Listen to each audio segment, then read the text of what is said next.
नमस्कार, मैं हूं वरुण कुमार। आप देख रहे हैं जनमन भारत। जनमन भारत में आपका स्वागत है। आज हम जिले की तमाम खबरों को लेकर आपके बीच आए हैं। आज हम बताएंगे कि जिले में पीछे कुछ दिनों में और वर्तमान में क्या कुछ ऐसा हो रहा है, क्या कुछ हलचल रहा है। ये सारी चीजें हम आपको बताएंगे आज के इस एपिसोड में, आज के इस कार्यक्रम में, आज के इस समाचार। तो हम सबसे पहले अब बातचीत करेंगे केंद्रीय मंत्री ललन सिंह। ललन सिंह एक बार फिर से सुर्खियों में आ गए हैं। मुजफ्फरपुर में उनके ऊपर व्यवहार न्यायालय में एक मुकदमा दर्ज किया गया है। ये मामला जो है सामाजिक कार्यकर्ता तमन्ना हाशमी ने कराया है। उनका ये कहना है कि उन्होंने पिछले दिनों एक जनसभा में अल्पसंख्यक के खिलाफ कुछ बयान दिया था, वो बयान आपत्तिजनक था। इसी को लेकर उन्होंने व्यवहार न्यायालय में मुकदमा दर्ज कराया है, जिसकी सुनवाई जल्द होगी। क्या कुछ कहा उन्होंने, ये सब जानेंगे हम अभी इसी खबर में। तो देखते हैं कि क्या बताते हैं तमन्ना हाशमी और क्या रहा, क्यों हुआ ललन सिंह पर मुकदमा।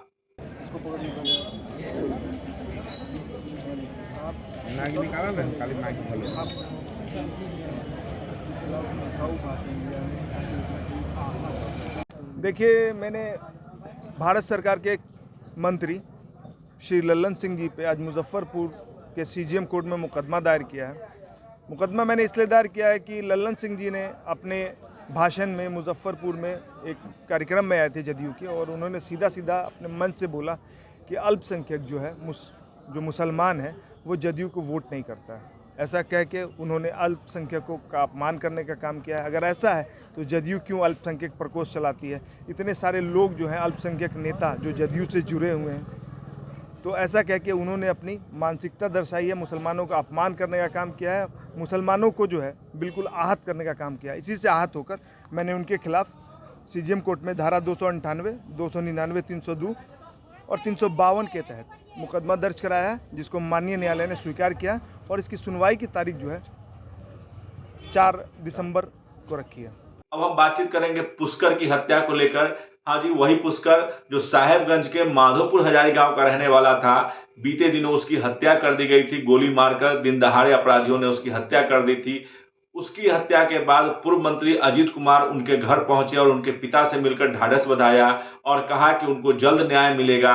इसे लेकर उन्होंने वरीय पुलिस पदाधिकारियों से बातचीत की है और कहा है कि अगर पुष्कर को न्याय जल्द नहीं मिलता है तो हम आंदोलन करेंगे। हम इस बात को लेकर बड़ी अधिकारियों से मुलाकात करेंगे और सरकार तक पुष्कर के हत्यारों को गिरफ्तार करने के लिए आवाज उठाएंगे। देखिए, साहेबगंज क्षेत्र के माधोपुर हजारी गांव आज हम पहुंचे हैं। मामला है कि आज से 13 रोज पूर्व दिन के उजाले में साहेबगंज प्रखंड मुख्यालय में पुष्कर नामक नौजवान का गोली मारकर अपराधियों द्वारा नृशंस हत्या कर दिया गया था। मौके पर मुजफ्फरपुर के वरीय पुलिस अधीक्षक से मैंने दूरभाष पर बात किया और उनको स्थिति से मैंने अवगत कराया है, और मैंने स्पष्ट रूप से कहा है कि इस हत्या का निष्पक्ष जांच हो और जो भी अपराधी संलिप्त हैं निश्चित रूप से उनको सजा मिले। पुलिस के आला अधिकारी से एक प्रतिनिधि मंडल के साथ हम मिलेंगे, परिजन भी रहेंगे और उनसे मांग करेंगे, यदि 1 सप्ताह के अंदर अपराधी पकड़े नहीं जाते हैं तो जरूरत के हिसाब से डीजीपी से बात करेंगे और जरूरत पड़ेगा तो पार्टी फोरम पर भी इस मामले को आगे बढ़ाएंगे और मुख्यमंत्री से भी बात करेंगे। लेकिन जो भी अपराधी इस हत्याकांड में संलिप्त है वो अगर पकड़ा नहीं जाएगा तो हम आगे भी लड़ाई को बढ़ाएंगे और हर हालत में इस परिवार को न्याय दिलाएंगे। पिछले दिनों संयुक्त किसान मोर्चा और ट्रेड यूनियन ने मिलकर प्रदर्शन किया। समाहरणालय में प्रदर्शन कर उन्होंने किसानों के हितों की बात की और कहा कि किसानों के हित का जो है वो शोषण किया जा रहा है। केंद्र सरकार किसान विरोधी कानून ला रही है, इसे किसी भी कीमत पर रोका जाना चाहिए और किसानों को हितों को ध्यान में रखते हुए बिल को लाना चाहिए। अगर ऐसा नहीं होता है तो उनका आंदोलन लगातार जारी रहेगा। वहीं ट्रेड यूनियन के नेता ने कहा है कि ट्रेड में जिस तरीके का ट्रेड बिल लाया जा रहा है वह मजदूरों के विरोध में है। हम हमेशा इसका विरोध करेंगे, इसलिए सरकार सचेत हो जाए और किसान और जो मजदूर है उसके हित में रखकर किसी भी बिल को लाया जाए। 24 नवंबर 2024 को देशव्यापी किसान मजदूरों की चेतावनी रैली जिंदाबाद, इंकलाब जिंदाबाद। संयुक्त किसान मोर्चा और ट्रेड यूनियन की ओर से देश के लगभग 500 से ऊपर जिला मुख्यालयों पर यह कार्यक्रम हो रहा है। मुख्य सवाल जो 3 कृषि कानून जो गलत कानून थे, उसके वापसी के बाद भी भारत सरकार और ये भाजपा का मुख्य प्रधानमंत्री नरेंद्र मोदी द्वारा जो आश्वासन दिया गया उसको लागू नहीं किया गया। और पूरे हमारे बिहार के अंदर मंडी चालू करने की बात है, जो मंडी नहीं चालू होने की वजह से किसानों की परेशानी बढ़ी हुई है। आज धान का खरीद नहीं हो पा रहा है। बीज जो है सो उन्नत बीज है जो ऊंचे दाम पर मिल रहा है। डाई जहां 1300 रुपये में मिलना चाहिए वहाँ 1900 रुपये में मिल रहा है। पूरा कालाबाजारी है। और जो जो आवारा पशु हैं उसके द्वारा नुकसान अलग हो रहा है। और ट्रेड यूनियन जो काला ट्रेड यूनियन लागू हुआ है, उस ट्रेड यूनियन पूरे देश में मांग कर रही है संयुक्त रूप से किसान मोर्चे के साथ कि वो जो ट्रेड यूनियन एक्ट जो बनाया गया है वो बिल्कुल मजदूर विरोधी है। हम मांग करते हैं कि तमाम जो लोग हैं उनका पुनः पेंशन चालू किया जाए और ट्रेड यूनियन अधिकार में जो कटौती हुई है उस कटौती को समाप्त किया जाए। ट्रेड यूनियन को पूरा अधिकार दिया जाए और ठेके पर जो काम हो रहा है पूरे हिंदुस्तान में और कर्मचारियों की बहाली ठेके पर हो रही है उसको समाप्त किया जाए। फंडामेंटल जो राइट है हमारे हिंदुस्तान के जनता के लिए उसको रहने दिया जाए। वहीं बीते दिनों भीम आर्मी द्वारा संविधान दिवस मनाया गया। इसमें सभी लोगों ने मिलकर संविधान बचाने का संकल्प लिया और कहा कि बाबा साहब के सपनों को हम साकार करेंगे। अगर बाबा साहब के सपनों पर कोई भी आघात आएगा तो हम उसका खुला विरोध करेंगे और संविधान की रक्षा के लिए जान तक अर्पित कर देंगे।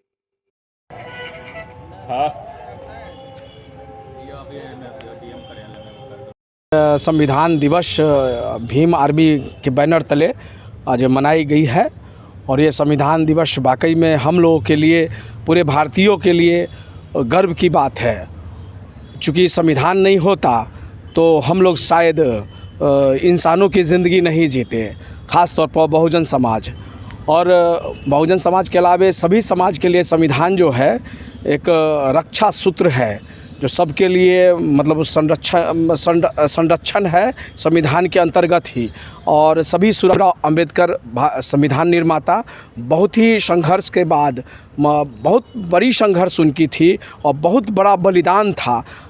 उस बलिदान के बाद और बहुत संघर्ष करने के बाद वो इस योग्य बने जो सिंबल ऑफ नॉलेज के नाम से कहलाए।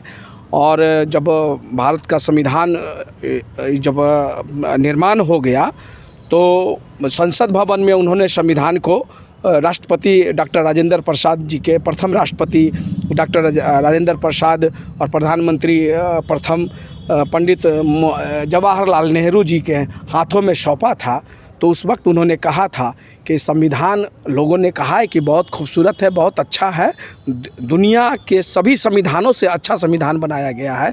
इनका मतलब इनको शाबाशी दिया गया और सराहना की गई बाबा साहब डॉक्टर भीमराव अंबेडकर को। लेकिन उन्होंने कहा था, जैसा भाई साहब ने पहले भी अपने पूर्व वार्तालाप में कहा कि संविधान चाहे जितना भी अच्छा हो, लेकिन संविधान चलाने वाले जब तक मनुवादी प्रवृत्ति के लोग होंगे तब तक संविधान का सदुपयोग नहीं दुरुपयोग होगा और हमारे अधिकारों का, हमारे जो भी अधिकार दिए गए हैं संविधान में उसका हनन होगा और दिन प्रतिदिन संविधान को छेड़छाड़ किया जाएगा।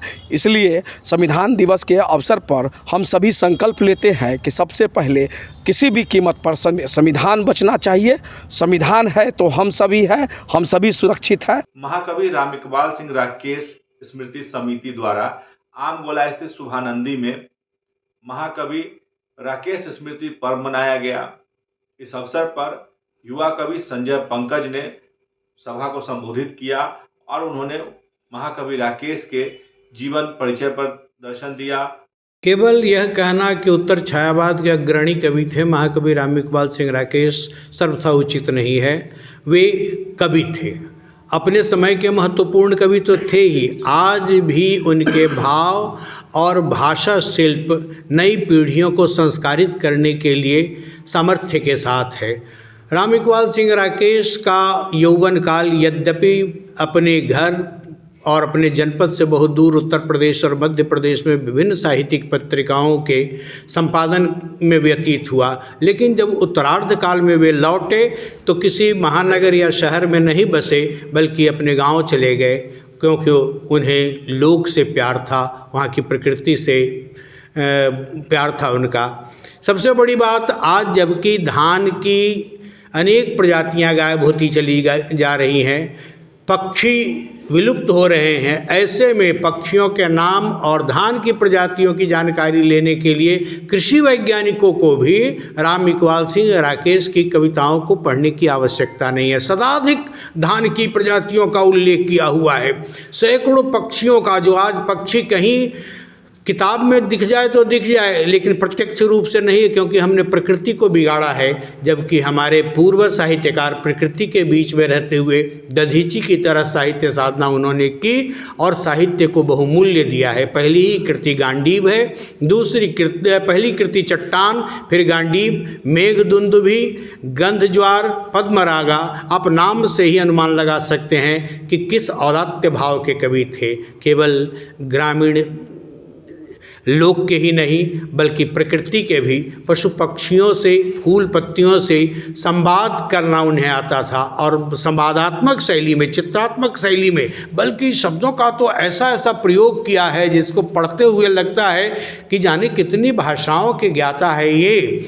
तत्सम शब्दों के बीच बीच में लोक के खोते हुए शब्दों का जो प्रयोग उन्होंने किया है, फिर बीच में ध्वन्यात्मकता कि किस तरह से हंस किस स्थिति में आवाज़ कैसी निकालता है, तो उस ध्वनि को शब्द के रूप में अभिव्यक्त करना, फिर पहाड़ पर चढ़ते हुए पर्वतारोही किस तरह से आवाज़ लगाते हैं उसको शब्दों में व्यक्त करना, ये बहुत बड़ी कला है, या कोई सामान्य कवि नहीं कर सकता है। महाकवि राम इकबाल सिंह राकेश इसलिए भी महाकवि हो जाते हैं कि उन्होंने केवल लंबी कविताएं नहीं लिखी हैं, बल्कि महाकाव्यात्मक औदात्य से भरी हुई कविताएं लिखी हैं। कई ऐसी कविताएं हैं। प्रकृति के घोषित कवि सुमित्रानंदन पंत के समानांतर अगर उन्हें देखें तो कई मामलों में सुमित्रानंदन पंत के कृत्रिम प्रकृति सौंदर्य और प्रकृति प्रेम से ऊपर उठा हुआ, प्रकृति को आत्मसात करके रचने गढ़ने वाला वह कवि ही प्रकृति पुत्र था। वह कवि ही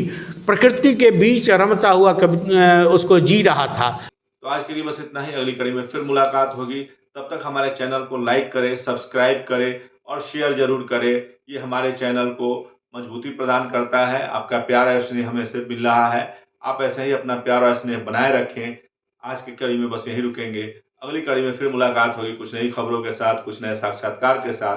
तब तक हमारे साथ बने रहिए और हमारे चैनल को ताकत और मजबूती देते रहिए। नमस्कार। पढ़ाई वही जो नौकरी दिलाए, इसीलिए Doon institute of nursing and paramedical sciences लाए हैं मेडिकल फील्ड से जुड़कर आगे बढ़ने का मौका। BSc nursing, GNM, ANM courses के साथ प्लेसमेंट असिस्टेंस और हॉस्टल एंड बस फैसिलिटी उपलब्ध। SKMCH मेडिकल कॉलेज और सदर अस्पताल में ट्रेनिंग और बिहार स्टूडेंट क्रेडिट कार्ड के द्वारा 4 लाख तक के लोन की सुविधा भी। विजिट NH22 फकुली चौक के नजदीक मुजफ्फरपुर। बीटेक मात्र 4,40,000 से शुरू, पढ़ने रहने खाने के साथ, वो भी स्टूडेंट क्रेडिट कार्ड के माध्यम से। MBBS करे रशिया से मात्र 13 लाख रुपए में, GNM करे मात्र 4,50,000 रुपए में स्टूडेंट क्रेडिट कार्ड के माध्यम से, B फार्मा करे 4,20,000 रुपए में स्टूडेंट क्रेडिट कार्ड के माध्यम से, हॉस्पिटल मैनेजमेंट करे 4 लाख रुपए में, वो भी बिहार स्टूडेंट क्रेडिट कार्ड के माध्यम से, पढ़ने रहने खाने के साथ। BPT करे मात्र 3 लाख रुपए में, वो भी बिहार स्टूडेंट क्रेडिट कार्ड के माध्यम से। आप ये सारे पैसे इंस्टॉलमेंट में दे सकते हैं और अधिक जानकारी के लिए अप्लाई नाउ पे क्लिक करें। Shri Parshuram education and placement service private limited, central bank building, Kalambagh Chowk, Muzaffarpur, Bihar. हमारा कॉन्टेक्ट नंबर है 7004165687।